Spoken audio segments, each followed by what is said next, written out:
Assalamualaikum warahmatullahi wabarakatuh.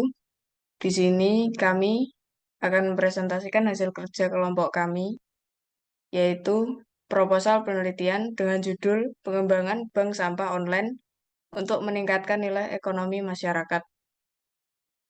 Kami kelompok satu beranggotakan 4 orang yang terdiri dari Afif Khalid Fadilah, Ariel Fajar, Deswinta Fadilah, dan Laila Ainur dengan pembimbing Bapak Fendi Aji Purnomo. Prodi D3 Teknik Informatika, Sekolah Vokasi Universitas 11 Maret. Kemudian abstrak. Dalam pengelolaan sampah, yang baik juga sebagai bagian dari implementasi SDGs atau tujuan pengembangan berkelanjutan dalam menjaga lingkungan. Salah satu permasalahan yang sering muncul di masyarakat adalah sulitnya mengelola sampah. Inovasi pengembangan sampah menggunakan aplikasi bank berbasis online, berbasis mobile, merupakan salah satu solusi dari permasalahan sampah, mulai dari sampah organik maupun anorganik. Adanya inovasi tersebut dapat membuat warga ikut berpartisipasi dalam mengelola penanganan sampah selain petugas kebersihan dan pengepul. Metode yang digunakan adalah metode kerjasama, serta mulai dari masyarakat,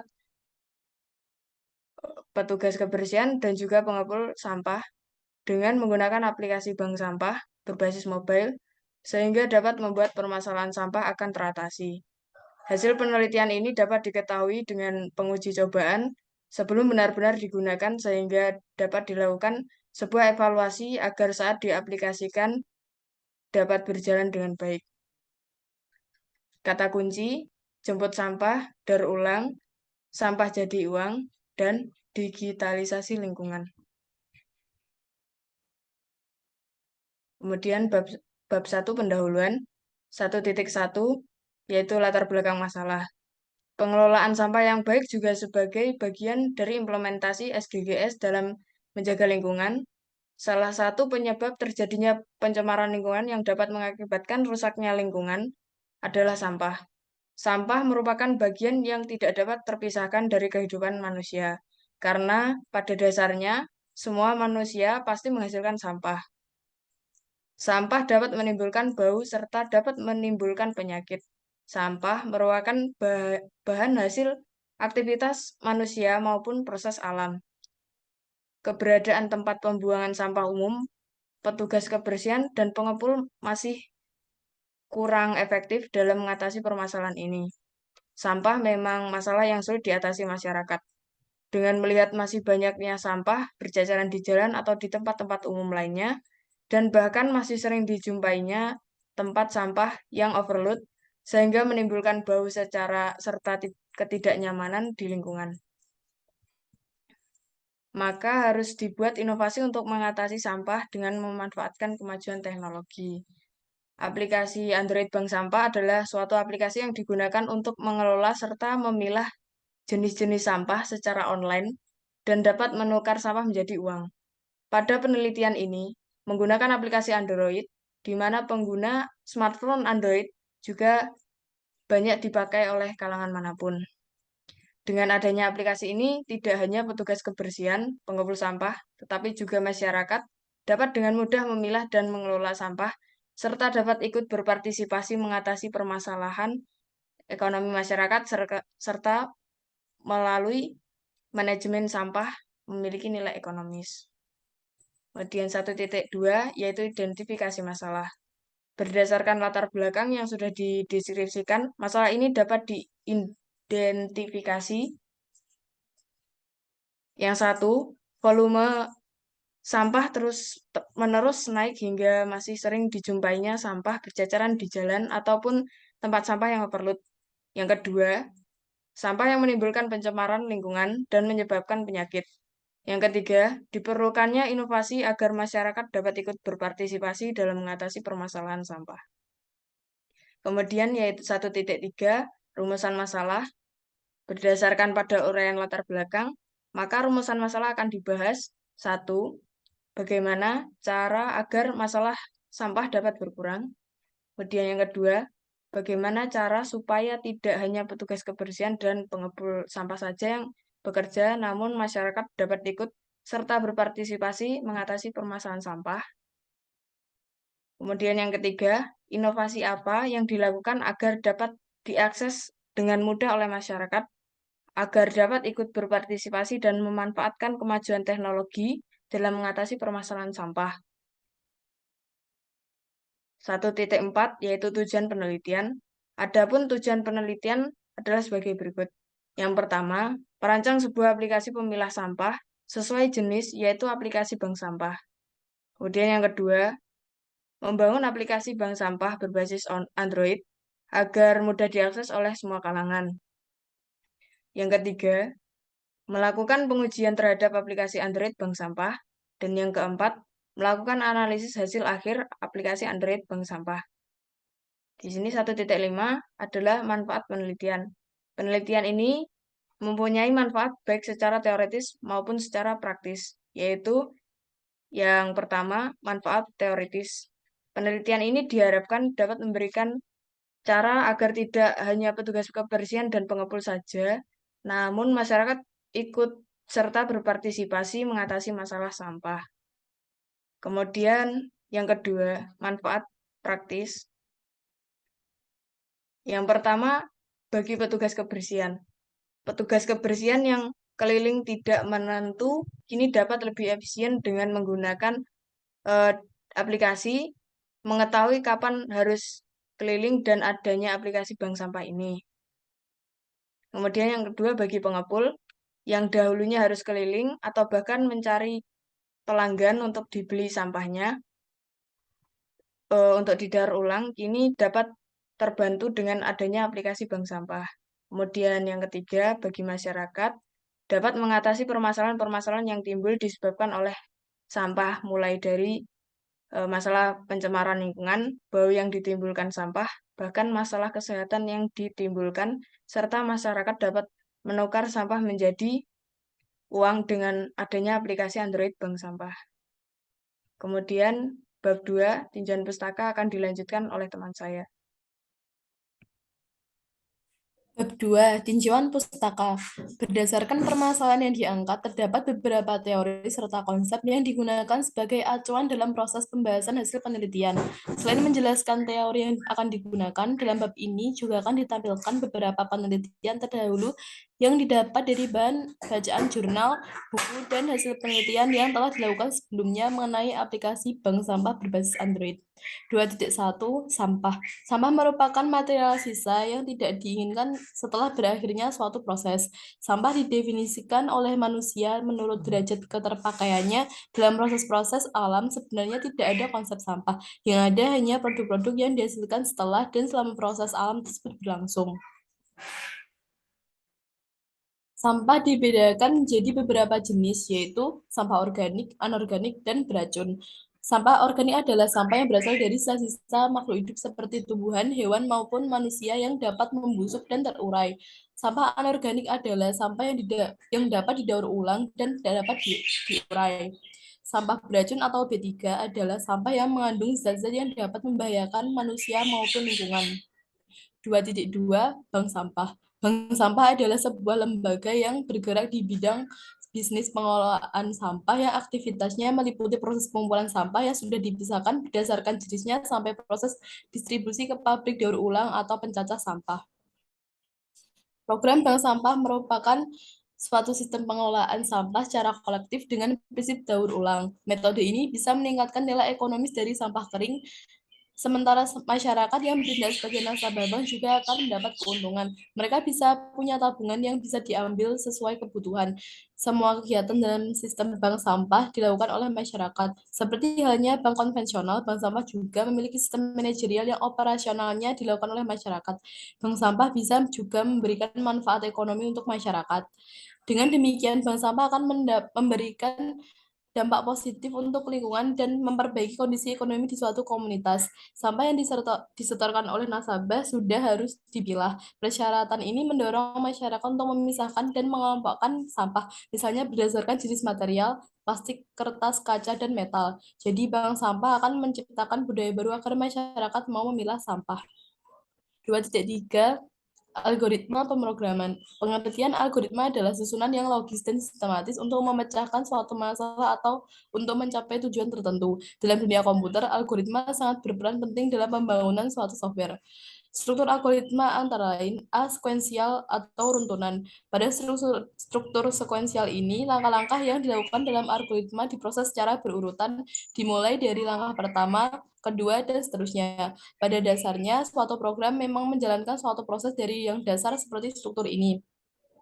B. Struktur seleksi. Struktur seleksi menyatakan pemilihan langkah yang didasarkan oleh suatu kondisi atau pengambilan suatu keputusan. Struktur ini ditandai selalu dengan bentuk flowchart decision atau flowchart yang berbentuk belah ketupat. Banyak contoh yang dapat diterapkan pada struktur jenis ini jika itu menyangkut keputusan, diantaranya diskon yang berbeda berdasarkan jumlah barang yang ingin dibeli.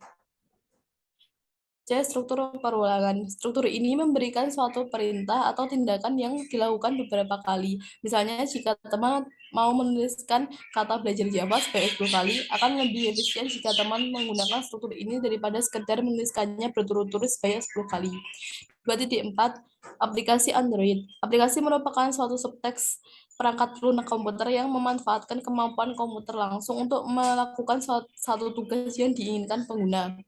Android adalah sistem operasi berbasis Linux yang dirancang untuk perangkat bergerak layar sentuh seperti telepon pintar dan komputer tablet. Android awalnya dikembangkan oleh Android Inc. dengan dukungan finansial dari Google, yang kemudian membelinya pada tahun 2005. Selanjutnya bab 3 metodologi penelitian. 3.1 yaitu metode pengumpulan data. 1. Observasi. Melakukan pengamatan langsung terhadap sistem yang sudah berjalan dengan alur data dan prosedur penelitian yang dilakukan. 2. Studi pustaka. Mempelajari teori-teori yang berkaitan dengan mengumpulkan data dan yang berhubungan dengan pembuatan aplikasi. Menulis juga mengumpulkan data-data yang berhubungan dengan sistem informasi dan teknologi Android saat ini melalui buku maupun internet. 3. Wawancara. Mengadakan wawancara untuk memperoleh gambaran, keterangan, dan penjelasan dalam membantu bahan penelitian dan penulisan. 3.2 Metode pengembangan. Sistem metode waterfall adalah suatu proses pengembangan perangkat lunak berurutan, di mana kemajuan dipandang sebagai terus mengalir ke bawah seperti air terjun, melewati fase-fase perencanaan, pemodelan, implementasi, dan pengujian. 1. Analisis. Pada tahap ini dilakukan analisis kebutuhan dari sistem informasi yang akan dirancang dan dibuat. Tahapan ini dilakukan dengan mengamati proses laporan serta pendataan nasabah, bank sampah yang sedang berjalan saat ini, serta wawancara dengan salah satu nasabah untuk mengetahui kebutuhan terhadap sistem yang akan dikembangkan. 2. Desain. Pada tahap ini dilakukan perancangan aplikasi yang bertujuan untuk memberikan gambaran apa yang seharusnya dikerjakan oleh sistem informasi dan bagaimana tampilannya, meliputi rancangan input, rancangan output, dan rancangan struktur aplikasi. 3. Program. Pada tahap ini dilakukan proses coding atau pembuatan aplikasi yang dikembangkan dengan menggunakan bahasa pemrograman Java. Lalu yang keempat, pengujian. Pada tahap ini dilakukan pengujian terhadap sistem yang dikembangkan. Tujuan dari tahap ini adalah untuk melihat proses input dan output yang ada pada sistem, serta memperoleh umpan balik dari pengguna. Lalu yang kelima, perawatan. Tahap ini merupakan tahap akhir dari model waterfall. Pada tahapan ini dilakukan jika pada sistem yang dikembangkan telah memenuhi kebutuhan pengguna. Selain itu, pada tahapan ini juga dilakukan pemeliharaan untuk memastikan sistem berjalan dan mengikuti perubahan yang ada secara berkelanjutan.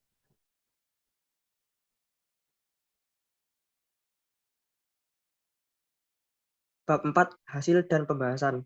4.1 Life Cycle Pengelolaan dan Pendaur Ulangan Sampah. Pengelola dan pendaur ulang sampah dilakukan dengan menampilkannya di dalam edukasi terlebih dahulu agar peserta edukasi dapat memahami alur dan aplikasi bank sampah berjalan. Dalam proses pemilahan sampah yang dibedakan menjadi 4 jenis, yaitu sampah organik, sampah jenis karet, tekstil, kayu, dan sampah lainnya tidak terolah dalam skala rumah tangga, sampah logam, dan sampah gelas atau kaca yang tidak mudah terbakar, kemudian sampah jenis B3, bahan berbahaya beracun.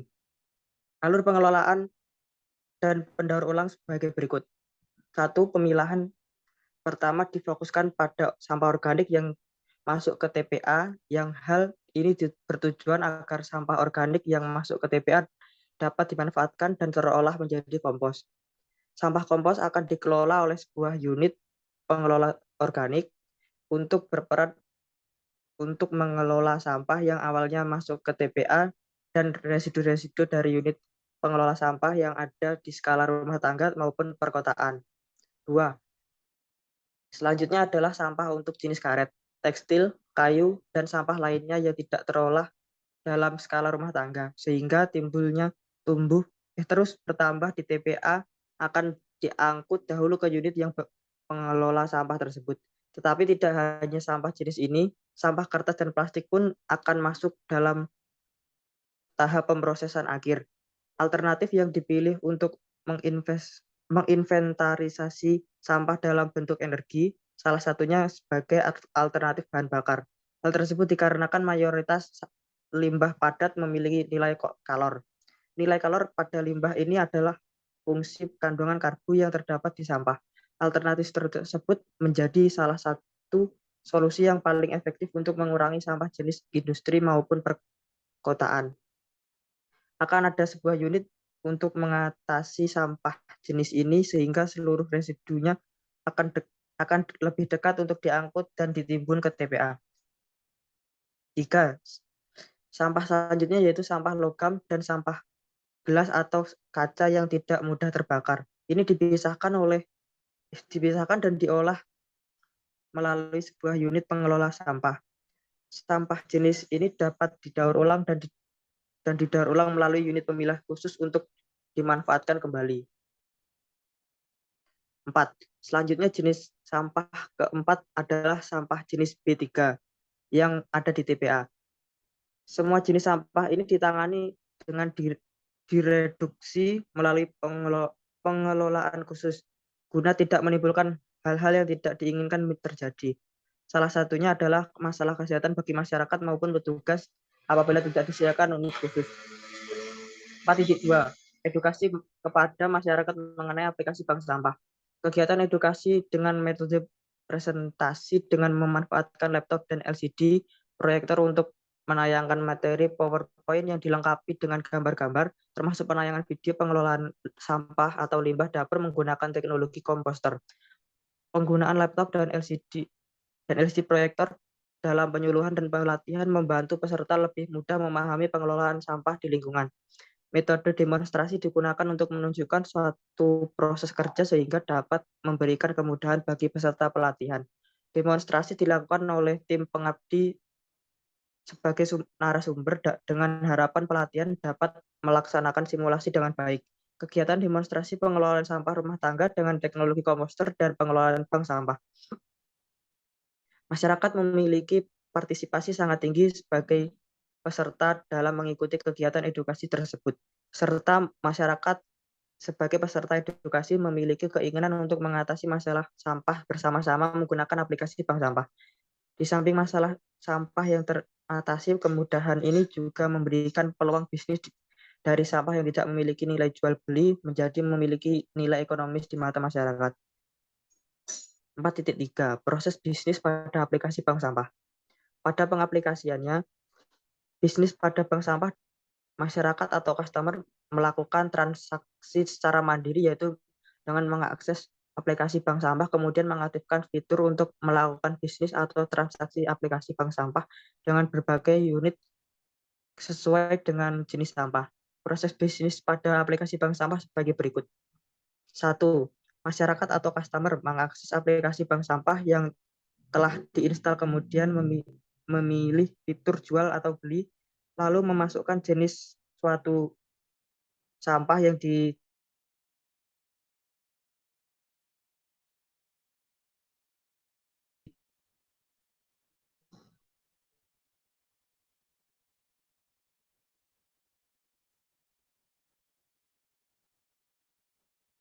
Boleh diturunkan.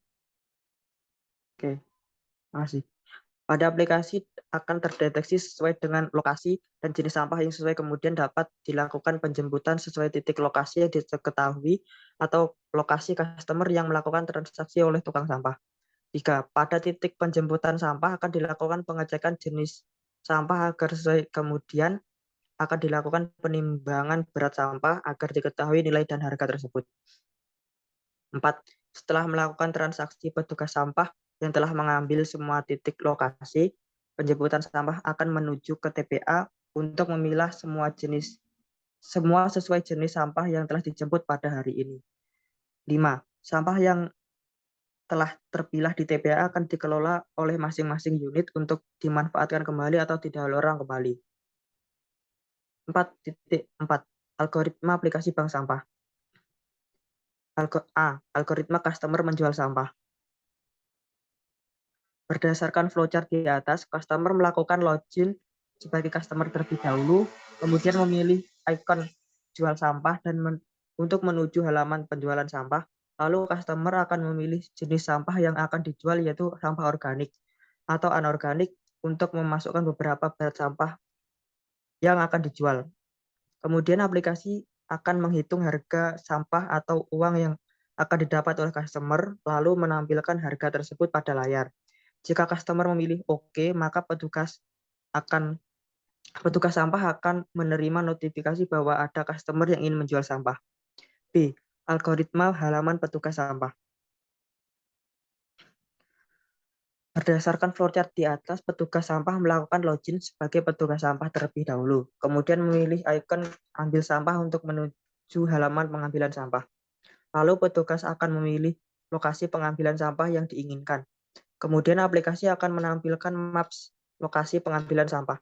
Aplikasi akan memproses perhitungan ongkos kirim. Semakin jauh lokasi pengambilan dan semakin berat sampah yang akan diambil, maka pendapatan yang akan diterima oleh petugas makin besar.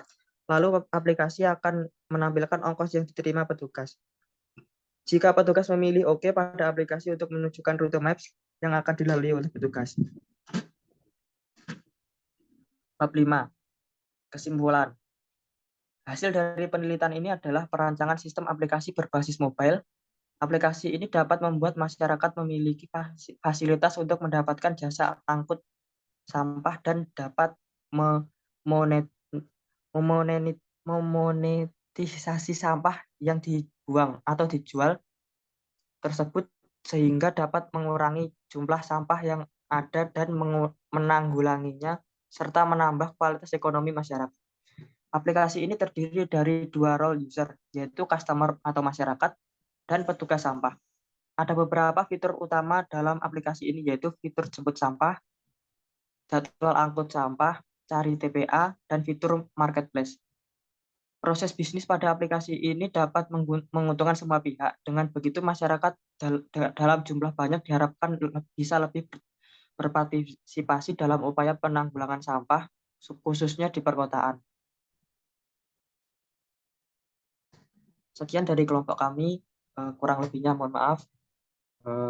Wassalamualaikum warahmatullahi wabarakatuh.